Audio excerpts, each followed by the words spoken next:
Hello, good morning. It was inappropriate characters last night, so I'm rather tired. And I need to help my mother with some stuff very shortly, so this is going to be a quick one. So let's plough on. If there's any time left at the end, I'll address questions and comments in there. So, what's in the news? Let's have a look. So there was the Caroline Flack suicide. Um, Now, at risk of bringing down the hordes of disgruntled people, um, I take a more speaker for the dead approach when people die. In that it's best to remember them as they really were, and not to gloss over anything. So, what's credited in no small part with pushing Flack over the edge was that she was being prosecuted for assaulting her boyfriend. And the Crown Prosecution Service was going ahead with that prosecution, even though he didn't want to press charges. What bothers me about this, and obviously any suicide is tragic, shouldn't need saying, but, given what's happened to Dawkins on Twitter, obviously these things do need saying.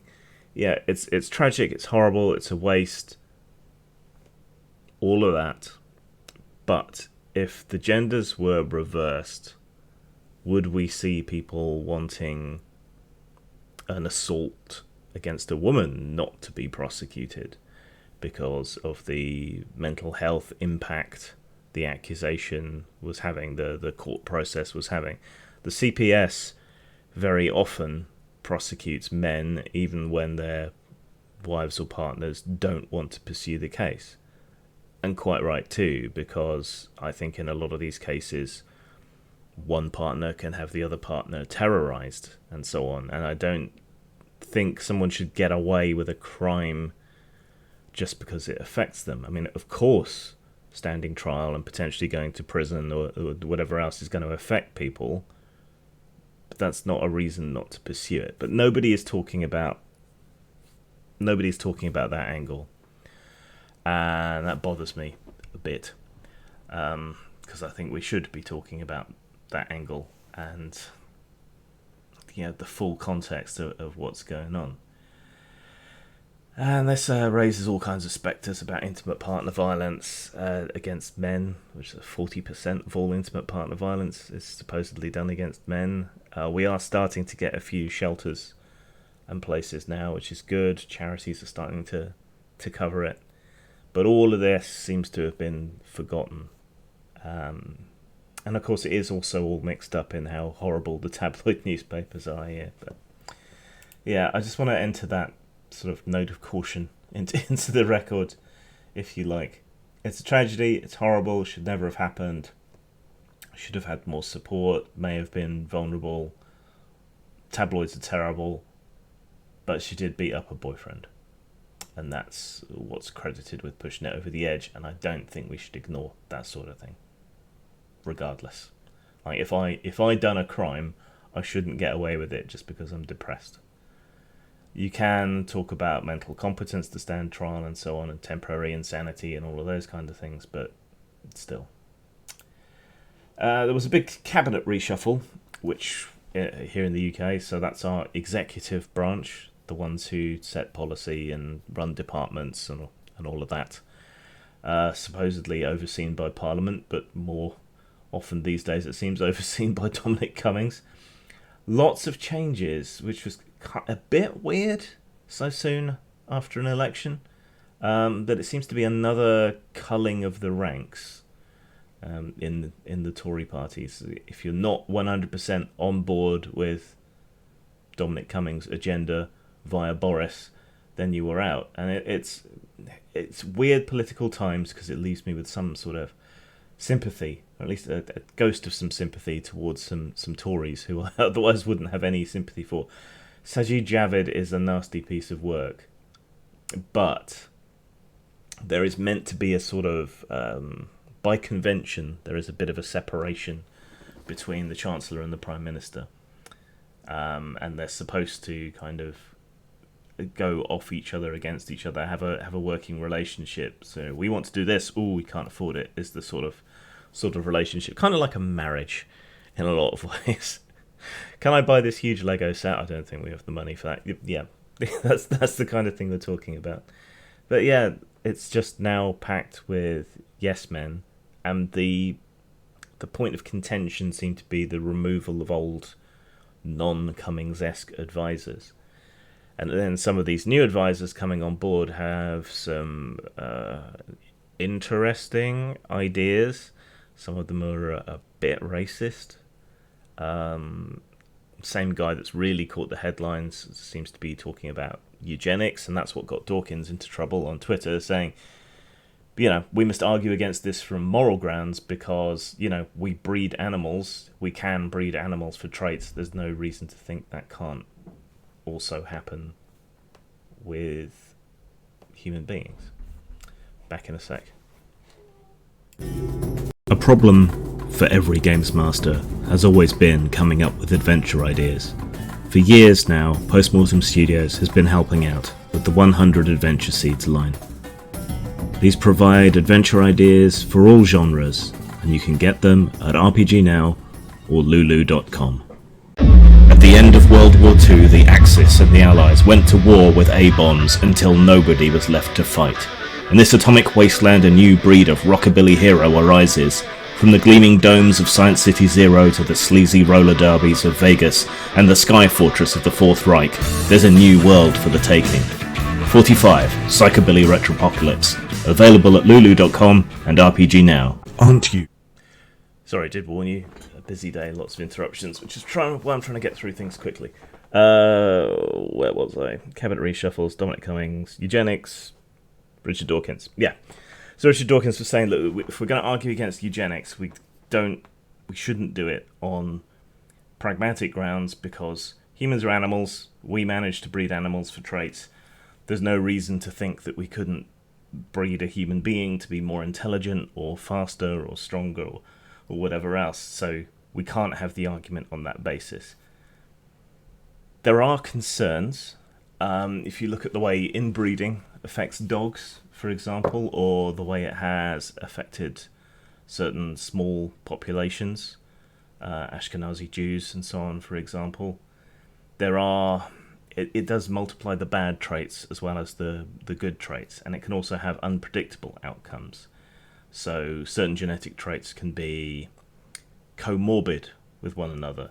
If you look at the Russian fox experiment, for example, they're just breeding for tameness, but as a side effect of breeding for tameness, the foxes have become more dog-like. They've got floppier ears, things like that. Things that we associate with dogs as opposed to, say, wolves, seem to be genetic traits that go along with the same thing. So it's messy and unpredictable and impractical and inefficient, and besides, we have CRISPR now, so we can directly edit traits. So if you're advocating for or arguing against eugenics, you're about a century too late. We've superseded that technology. And there's a lot of misrepresentation going on, but it is concerning that someone who thinks eugenics is a good or worthwhile idea is anywhere remotely near the levers of government. It's a soft coup what's gone on, and as I said, if you voted to back Brexit, unfortunately, the Tory party and Boris Johnson, they're going to take that as carte blanche to bring in all of these swinging policies, and they'll go, I was a massive majority, snake. When the truth of the matter is they got less than half of the votes, and their vote share only went up 1% from last time, but resulted in a massive majority. Our democracy is in deep trouble. I would say probably worse trouble than the United States is. That freedom sure tastes good. Mark Zuckerberg wants to offload regulation to governments. So he wants governments to step in and create hard and fast rules about what constitutes harmful content and hate speech and all of this. So he wants to offload the responsibility for that. Governments, I don't know if they're going to be terribly keen on doing what he's asking. I mean, the UK government looks set to try again after their last attempt to bring in online censorship failed to the level that they're getting sued over it. But I think we may enter into a situation where the private companies don't want to have the final word and the politicians don't want to have the final word. It suits politicians to be able to go to private companies sort of through back channels and say, we want such and such, such and such, and such and such censored, as the German government has done, and then use the companies to enforce it via terms of service, because then you don't have to go through all this pesky lawmaking and public debate, and you don't have to wrangle with things like constitutions and so on. So I don't know if governments are going to be too keen to do that, British government notwithstanding. So it's kind of stalemate, I guess. And the law is a blunt instrument. If we do get some kind of rules, they're likely to be very hard and fast, and they're likely to be things that you can kind of work around. So it may be good if governments bring in regulation, in that we'll all finally know where we stand, and the companies can say, well, we're enforcing the law, and have that be an end to it. But all things considered, I think any changes and moves in this area are likely to be bad for everyone, unfortunately. But there you go. Sticking with social media, Twitter has a new filter system which will block unsolicited nudes from your DMs. So I imagine many women will be switching this on, and many men will be switching this off. Not that men get too many unsolicited nudes. How good is the algorithm they have, the AI that they have at picking out this? I do not know.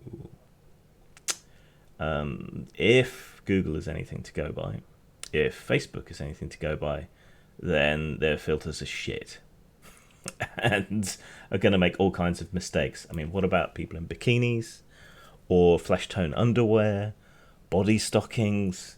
Do you know, there's a lot of stuff that can fox the system here, and there's lots of ways you can get around it if it's a big dumb AI unworthy of the name. It's concerning. I mean, even these really big companies that put a lot of money and effort into this are constantly running afoul of problems with these systems. I was trying to run a Facebook advert the other day, and it was rejected for too much text. Their book covers, right? They have text on them. You can get an exception for that. But you have to go in, you have to manually appeal the advert and get a human to check it out to demonstrate that, you know, you're a publisher. It's unwieldy and inconvenient for people like me. But yeah, what can you do? So yeah, don't go expecting any nudes in your DMs on Twitter for a while. Go and check your settings. Human composting is a new kind of funeral that's supposedly better for the environment and can save several tons of CO2. Now, we're told not to put meat in our composts because it encourages the growth of the wrong kind of bacteria and can cause all kinds of problems. It is doable. It's just difficult to get meat to break down in a useful way in your home composting. So this is a carefully monitored sort of scientific process, I suppose. But it's a difficult thing, and I'm not sure how the end product is going to be. I wouldn't want to go to all the trouble of being composted, only to be thrown away because the process went wrong. You know, yeah, you might as well just throw me in a ditch and leave me for the badgers. Really, if I can ever afford it, I'm going to get my head frozen. So, any chance at immortality is better than none. But yeah.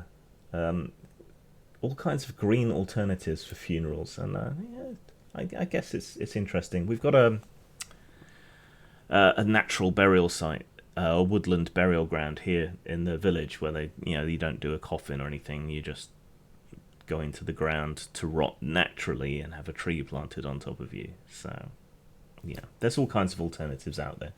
You can also be burnt, have some of your carbon turned into a diamond, or you can have a small amount of your ashes fired into orbit. All kinds of strange things people do. Being frozen is probably the least strange.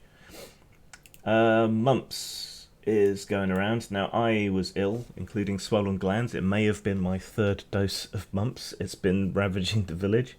So we got that along with the coronavirus. Yeah, so it was very mild, but I did have a swollen neck.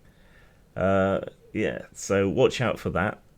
Same sort of hygiene rules and everything. Be careful. I don't think coronavirus is particularly stoppable at this point. It's going to infect huge swathes of people. At least the casualty rate is pretty goddamn low, especially if you're in a developed country. But if it gets into Africa, we might see some larger amounts. I think the first case in Africa has been confirmed. So yeah, it's going around. Interesting stuff. Might make an interesting premise for a game. So we were hit by Storm Dennis the Menace, the second storm in the second weekend. So all the effort we went to for dealing with the previous one, we then got another one. So there's been lots of flooding everywhere. Fortunately, not too bad here. Sort of home counties, middle of England in the south. A few branches down. There's a weird phenomenon that I've noticed. There's not that many branches down, not many trees have been affected, but a lot of bushes seem to have been sort of torn in half, and you've got a lot of bush branches out on the road.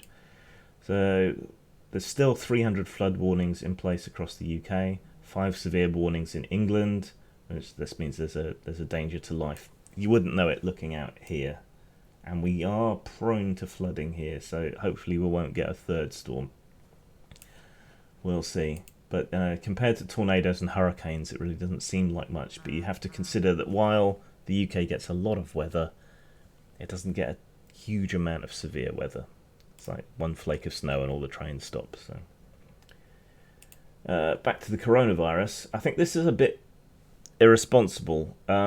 Public Health England has said there's not going to be any restrictions or special control measures to try and control the virus if it gets into schools. So they're not going to close schools if there's cases. Pupils who do catch the virus are supposed to stay at home. Teachers who catch the virus are supposed to stay at home, but they're not closing schools, which strikes me as a bit irresponsible because schools are hotbeds for infection, as any parent knows, or anyone who's attended a school will know, because you end up packed up in those stifling classrooms right next to each other. Kids aren't best known for their hygiene, door handles, rails, stair rails. It's not a good idea. So if they did have cases, I think it would be prudent to close the school for a while. What, my secondary school had 600 pupils, I think, maybe more. So that would be 6 casualties if it sticks to the 1% rate. Which doesn't sound like a lot, but when you contextualize it, if you imagine 1% of whatever school you went to falling ill and dying, kind of puts a different light on it, really. Not much Brexit news, but I'll leave that to the end. Sticking with the coronavirus. So, because of the massive close downs in China, certain goods have become hard to get a hold of in certain areas of China, like Hong Kong, to the point where toilet paper has become a premium item, right? There's a huge shortage of it. It's something everybody wants, everybody needs. And so a gang have done a heist and made off with a huge amount of toilet paper that's worth, in UK terms, only about £98. But when there's no toilet paper around, you can understand. Yeah. Okay, there's conflicting reports here. So it's £167 worth. That's just the flat value. It's about 600 toilet rolls. But shortages drive prices up, and people like to wipe their bums, and it's hygiene related. So, yeah, armed armed robbers stealing TP is the level, is the apocalypse level that we're at now. Brown alert is where we're at with the coronavirus. One more story before Brexit. General Motors bought up the Australian car brand Holden, which still gets a few individual models. You may know the Holden cars from Mad Max. The very first original V8 Interceptor was a Holden. It was what was it? 1972 HQ Holden Monaro is what the very first Pursuit Special is, and then that was replaced with an Australian-built Ford Falcon XB GT. That's a 1973 car.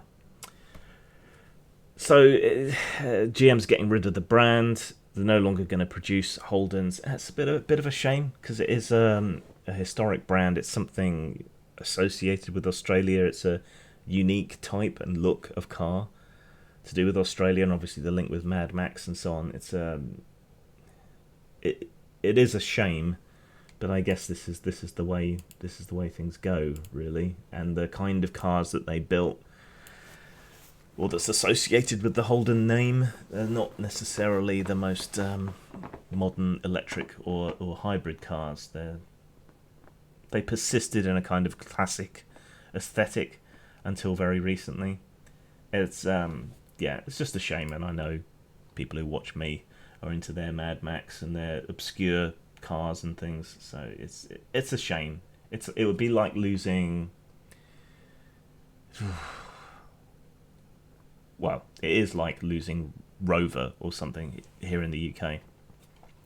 They're a bit closer to something like Bristol Motors, if you know your old cars. I'm not a car guy, but I like the aesthetic of old muscle cars and things. So I don't know. It's a shame. You might find it interesting. Poor Aussies. First burned down, then they no longer have their own cars. So Brexit. Well, all the kind of predictable stuff that you'd expect to go on has been happening. Problems have arisen. More companies have fled to the continent. And we're about to be on the receiving end of EU diplomats and trade negotiators and so on. We haven't had our own trade negotiators and so on for some time. We've had to hurriedly recruit them. And before, we've been under the sheltering protection of the EU, and we've also been able to call on its clout when it came to negotiations, such as the Japan trade deal, the Canada trade deal, and so on, that all happened while we were in the process of faffing about leaving or not. So entirely predictably, France is warning that this set of trade negotiations is going to be extremely bitter, and that the EU is going to protect their own. They're also saying they're backing Spain over Gibraltar now. Well, duh, because Spain is still an EU country. It's also tiresomely predictable. It really is, and yet it seems to be surprising people that they might face delays at airports, or that the EU is going to back EU members over the UK. It's all so tiresomely predictable. I do want to briefly touch on the BBC thing, which I've been arguing with Pundit about on Twitter pretty much all of yesterday. The BBC is under threat of being defunded. There are problems with the BBC, but the reason I go to bat and I defend the BBC is that most of its problems have come about via successive Tory governments removing the BBC's levels of independence. Their charter has been undermined, their independence has been undermined, their funding is being threatened by the Tories when it should be guaranteed, essentially. We have a big problem internationally when it comes to media, especially news media. I don't much care if they produce woke drama shows or whatever else. I do care about what goes on politically when it comes to the BBC. But if we look at all these other news companies, there's clickbait. They can't afford to hire decent reporters or spend time doing decent in-depth reporting, where the BBC and Channel 4 can, because the one is publicly funded, the other is partially publicly funded. There's not enough money in it. There's not enough advertising revenue, and when you take on advertisers, you end up being constricted and potentially boycotted. All kinds of problems around advertising. It's not secure income. It's not a good way to get income. And I think this playing up to partisanship in an attempt to secure and retain a viewer base or a clicker base for websites and so on, and the other problems that just come with capital, the corruption, the demands and so on. We need an alternative model. The subscription model doesn't appear to be working for television news. I don't know that it would work necessarily for the BBC. I think it would get a lot of support from a lot of people, but would it get enough? Would the quality of programming suffer? Would they bring in advertising? But the BBC model is one that should be used elsewhere. Publicly funded but independent to the government, as the BBC was originally envisioned to be, seems to me to be a way of escaping that funding trap, escaping the necessity of clickbait or cutting staff and cutting corners and engaging in unethical behaviour and so on. It's not perfect by any means, but we shouldn't let the perfect be the enemy of the good. Of the media organisations that are out there, for the most part, you either have a private company that's in hock to its advertisers, underfunded, resorting to unethical practices to try and keep its audience, or you have state mouthpieces that can't be trusted and only pump out propaganda and so on. The BBC model, as was, is neither of those things. It's a lot better. Its funding is independent of governmental pressure, at least in theory, until recently. So defunding the BBC, removing the licence fee, decriminalising not paying a licence fee. I understand why some people are upset, but the BBC seems to upset people on both sides. So that's generally an indication that it's doing a good job of being non-partisan. So I am deeply worried about the cultural vandalism that would take place if the BBC no longer had the licence fee. And, if you stream, you don't need to worry about paying the licence fee anyway, and a lot of people do that now. So it is possible to opt out of the TV licence, which maybe a lot of people don't know. Okay, got about 10 minutes if anyone wants to comment or question or talk about anything else. A bit of shill, hadn't I? So I have a restock of Election Party. I will update you with more information on what's going on with that and the original website. But if you want it now, go to post-mort.com and you can order the physical copy there, and I'll get it to you as soon as possible. Though one playtester I sent it to apparently gave me the wrong address, so that came back. That was fun. Morning Daniel, morning Sonic, morning Ben. Hope you all have a good day today.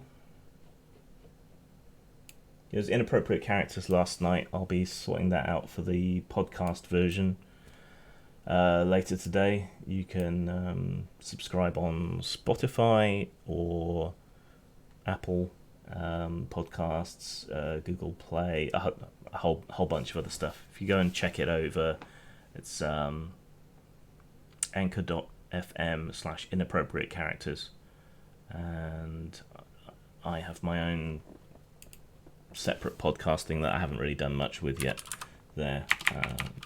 That's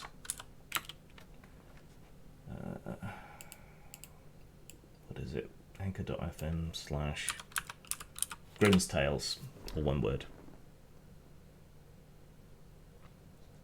Morning, Adam. Yeah, the new Chancellor is kind of a non-entity. I think it's just going to be a yes man.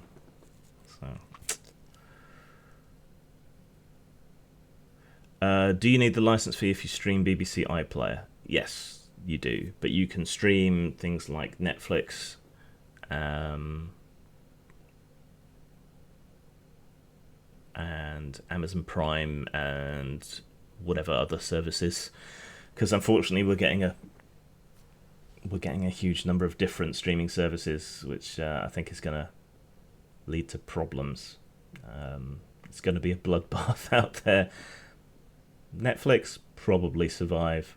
Amazon Prime probably, but mostly because Bezos has deep pockets. Disney Plus, whatever it's called, that'll probably still survive. Any of the rest, I think, they're on dodgy ground and might go under.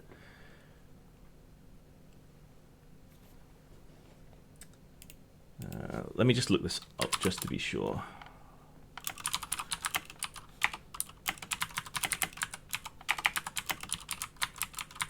You will have to put up with endless letters and so on if you don't have a TV license at your property, though, because they just assume.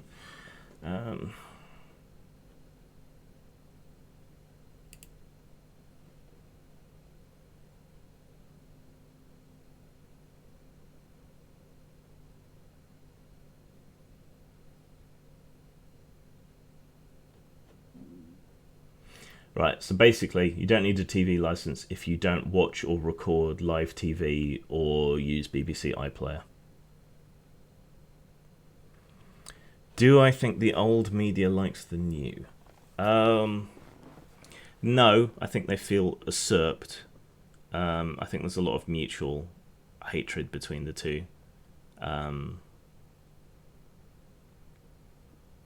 Citizen journalist was a good thing when it started out, I think. I think it's good to put the ability to report into the hands of more people. The problem we have is filtering. Younger people seem to be coping with this better. Older people, not so much. I think that's similar to the problems that there were in the lead up to the English Civil War. So back then, you have to remember, most people weren't particularly literate. Many of those who were, the only book they knew was the Bible. So there was an association that anything written down was gospel, literally and metaphorically. So propaganda at the time, sort of printed woodcuts and so on, was, from today's standards, astoundingly powerful, because if it was written down, a great number of people just took it as true, and a lot of it was obviously bullshit from one side towards the other, or whatever else. And I think there's a tendency for older people to watch a news, like say Fox, which is very, very partisan and very much on message for conservative viewpoints, and to take that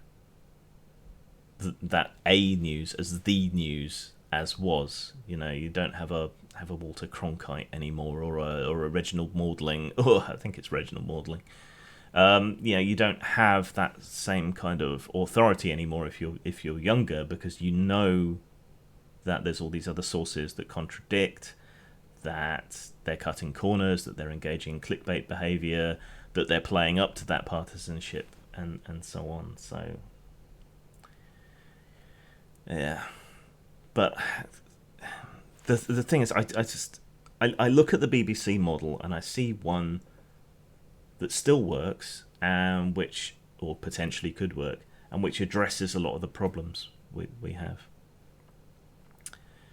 Who will last the longest, the Sun or Labour? Sun is legacy media that they've done a lot to spread out and be more of a media empire and do a lot online.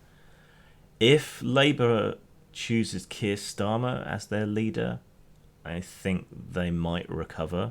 It depends how bitter momentum are. The Sun, I think the Sun will disappear before the Labour Party does, even if the Labour Party is just reduced to a couple of people in tweed jackets having a pint and a pipe smoke in some obscure working man's club in the north. But I think we need to Yangify Labour.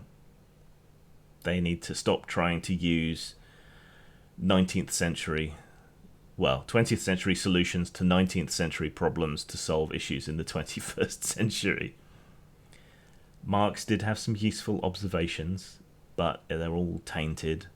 and they're in a historical context that just doesn't apply today. It was invigorating to see Yang in the US presidential primaries, but I guess the world's just not ready for those sort of ideas. He was far from perfect. Yeah.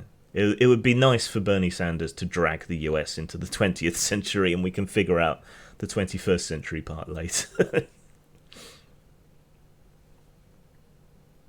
Got about 3 minutes left before I have to go. What am I doing today? Probably having a nap and doing some layout and catching up on stuff from when I was ill. Still a bit sick.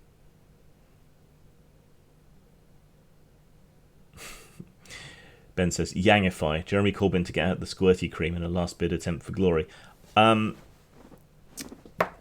mean, like, talk about UBI, talk about electoral reform, decent electoral reform.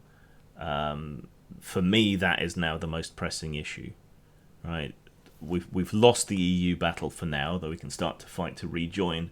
So for me, the only thing that matters right now in UK politics is electoral reform.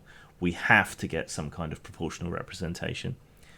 We have to retain the Fixed Parliaments Act. We have to reform the House of Lords. We have to have some kind of written constitution so that all this bullshit can't happen again just because someone waltzes in and decides to be rude. Because it's all very well having these historical conventions and everything, and ways of doing things, and politeness and etiquette. But if someone comes in who doesn't give a fuck, they're not enforceable. So, big issues. I would be so gone from this country if I could.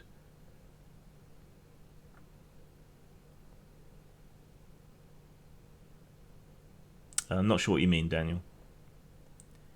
Did I vote for proportional representation in the referendum about 10 years ago, says Ben. No, because proportional representation wasn't on the ballot. I voted for the alternative vote option. Unfortunately, a huge number of electoral reform advocates, such as myself, but not me in this case, they didn't want alternative vote. They wanted proportional representation or nothing. So actually, a lot of people who wanted electoral reform voted in that referendum but against the alternative vote. It's not what we want, but it's a step in the right direction, and it would have made it easier to move even further. It would have loosened things up a little bit.